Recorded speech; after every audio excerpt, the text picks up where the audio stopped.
이번엔 전략 플러스 시간입니다. 도움 말씀에 크래프트 테크놀로지스 오기석 에이펙 대표 나와 계십니다. 안녕하십니까? 안녕하십니까. 네, 스튜디오에서 오랜만에 뵙는 것 네. 같은데요. 반갑습니다. 네, 저도 너무 좋습니다. 자, 올해 초부터 무섭게 올라가던 시장, 이번 주 들어서는 잠시 주춤하는 모습입니다. 네. 전반적인 글로벌 주식시장 상황은 어떻게 요약해 볼 수 있겠습니까? 우선 말씀하셨던 것처럼 지난 한 달 동안은 시장이 굉장히 가파르게 상승을 했고요. 다만 예. 지난 일주일 동안 시장을 놓고 본다면 좀 지지부진한 수익률을 보이는 것 같습니다. 특히 이제 미국 같은 경우는 S&P 500 그리고 나스닥 100, 러셀 2000처럼 대표적인 시장 지수 같은 경우는 0% 안팎의 수익률을 기록한 경우들이 많고요. 예. 빅스 같은 경우도 한 17까지 빠졌던 게 지금 19선까지 올라왔기 때문에 시장의 변동성도 조금 높아진 상황이다라고 볼 수가 있고, 주요 국가들 이제 그 시장을 보더라도 최근 이제 올해 가장 상대적으로 많이 올랐던 게 이머징 마켓 시장들이 많이 올랐거든요. 달러 약세 때문에. 달러가 지금 다시 강세로 돌아가면서 그렇죠. 이제 일부 보합 부분 조정장 형태를 현재 좀 나타내는 것이 아닌가라는 생각을 하고 있고요. 1월 이제 미국에서 나왔던 고용 서프라이즈라든지 뭐 여러 가지 이제 그 긍정적인 경제 지표들 관련해서 지금 연준하고 시장 참가자들 사이에 좀 동상이몽이 있는 그런 상태다라고 이제 생각을 하고 있는데, 그게 너무 벌어지다 보면 예. 조금 이제 불확실성이 지금 나온 게 아닌가라는 생각을 하고 있고요. 저희 회사에서 지금 만들고 공개하고 있는 이제 시장 위험 예측 예. 지표인 이제 부멘 쇼크 지수 같은 경우도 이번 주 들어선 그 수치가 소폭 상승을 했어요. 그래서 예. 지난주까지는 위험 자산에 선호하기 좋은 구간이다라고 신호가 나왔던 게 이번 주 월요일부터는 조금은 좀 조심해야 되는 게 아닌가라는 신호들이 나오기 시작했고요. 해석을 해보자면 저희는 이제 연초 이후 좀 랠리가 가팔랐기 때문에 단기 조정에 대한 위험 정도를 좀 지금 암시하는 게 아닌가라고 해석을 하고 있습니다. 방금 전에 얘기해 주신 그 부멘 쇼크 네. 지수 상당히 궁금한데 좀 더 네. 자세하게 얘기해 주시죠. 네, 이게 한 70개 정도의 변수들을 이제 기계가 머신러닝, 인공지능 학습을 해서 현재 국면에서 시장의 하락 위험이 어느 정도 되느냐, 예. 상승을 예측하는 게 아니라 하락을 예측하는 이제 지수라고 보시면 되고요. 이게 70가지 인공지능 관련해서 얘기를 좀 드리면, 그 사람도 보면 항상 그 시점마다 중요하게 생각하는 변수들이 바뀌잖아요. 예, 그렇죠. 인공지능도 비슷합니다. 고정적으로 이제 정해놓은 비율 따라 이거를 중요도를 보는 게 아니라 그 시점별로 이번 주는 이게 좀 더 중요하지 않을까라고 사람처럼 비슷하게 판단하는데, 이번에 나왔던 게 미국 대형주의 예측 변동성, 그리고 지난 1개월 수익률, 예. 그리고 단기 채권하고 미국 주식시장의 상관관계 세 가지를 주요 변수로 봤는데, 우선 대형주 관련해서 좀 말씀을 드리면, 지금 대형주가 이번 주 월요일 기준으로 봤을 때 그 한 달 동안 9% 정도 상승을 했습니다. 근데 지난 1년 동안의 시간을 보면은 보통 7% 정도 상승하면 과매수 구간에 들어가는 경향들이 있었거든요. 특히 이제 나스닥 같은 경우는 뭐 상대 강도 지표 RSI 같은 경우도 70에 거의 육박하기도 했었었고, 예. 이제 그런 이제 데이터를 보고 조금 위험 신호를 보는 게 아닌가라는 생각이 들고요.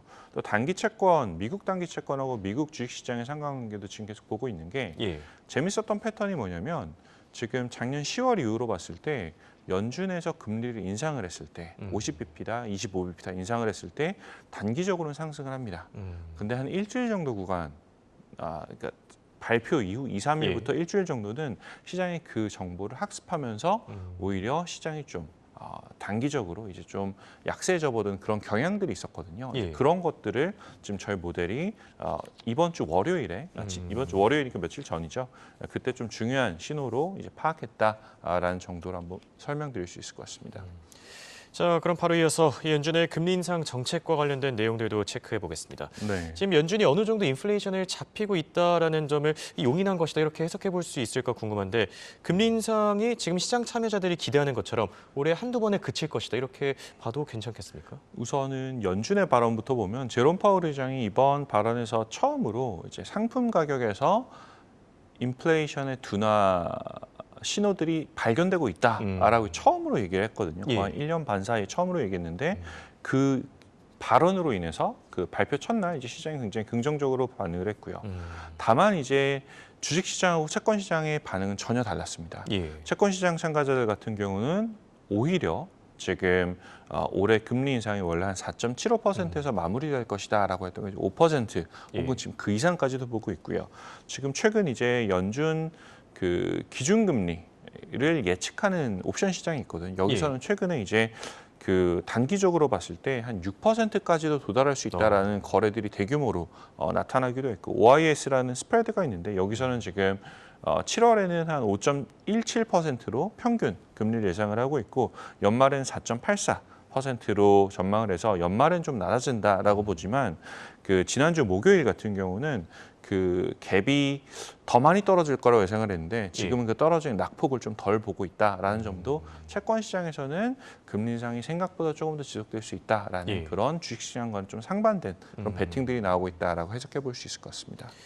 네, 말씀해 주신 대로 확실히 채권 시장과 주식 시장의 움직임이 좀 다르게 나타나고 있는 것 같은데 그럼 작년과 같은 이 폭락장을 또다시 준비해야 되는지 사실 투자자들 입장에서는 이 불안할 수밖에 없거든요. 네, 그 올해 초가 들어오면서 투자자분들의 센티먼트가 굉장히 좋았었죠. 굉장히 좋았었고 사실 뭐 단기적으로 몇몇 이제 그 성장주에서는 20-30%가 넘는 그런 상승도 발견되기도 했는데요. 그 저희 모델이 나왔던 수치 좀 전에 말씀드렸던 건 이번 주 월요일 기준이기 때문에 다음 주 거는 사실 주말이 지나봐야 알 수가 있어서 일주일마다 이제 발견은 그 체크는 할 필요가 있고 다음에 시장 자체는 너무 어렵다라는 거는 맞는 것 같습니다. 최근에 이제 모건 스탠리 자산운용의 최고 투자 책임자 CIO인 그 리사 샬럿 같은 경우는 지금 주식시장이 이제 실적 악화 그리고 뭐 경기 전망 후퇴라는 여러 가지 이제 그 불안감에도 불구하고 1월에 단기 랠리를 펼쳤기 때문에 이제 이게 좀 시장 안정을 위험할 수 있는 좀 역설적인 이제 그런 현상이 될 수도 있다라고 좀 경고를 하고 있고요. 또 이런 이제 시장의 미스매치라고 이제 얘기를 할 수 있을 것 같은데 이런 그 신호가 그 나타나는 여러 가지 원인이 있을 수 있지만 그 최근 증시가 1월에 많이 상승했던 거는 그 원인 중에 하나는 그 숏 커버링에 대한 이야기도 들고 있는 것 같아요. 작년 말까지 워낙 이제 시장 하락 혹은 약세 베팅을 하던 그런 공매도들이 단기 상승에서 이제 손실을 혹은 포지션을 전환을 하면서 숏 커버링이 일어나고 그것 때문에 시장이 좀 빨리 상승했다라는 이런 이야기들도 좀 나오고 있고요. 저희 인공지능 모델로 다시 돌아가면 지금 지난주보다는 조금은 위험도가 올랐다라고 말씀드렸지만 절대적인 수치 자체는 크게 높지는 않습니다. 작년 이제 초중순에 그 심한 낙폭을 보였던 그런 구간들에는 거의 경고 사인이 이제 나왔었고요. 지금은 약간 좀 주의하는 정도 그 정도이기 때문에 절대적인 위험은 아직은 인공지능 모델은 크게 위험하다라고 판단하지 않는다라는 정도는 추가로 말씀드릴 수 있을 것 같습니다. 네. 당분간 이 변동성이 확대될 수는 있겠지만 그래도 위험도가 그렇게 높진 않다. 이렇게 정리를 해주셨습니다. 지금까지 도움 말씀을 크래프트 테크놀로지스의 오기석 에이펙 대표였습니다. 감사합니다. 감사합니다.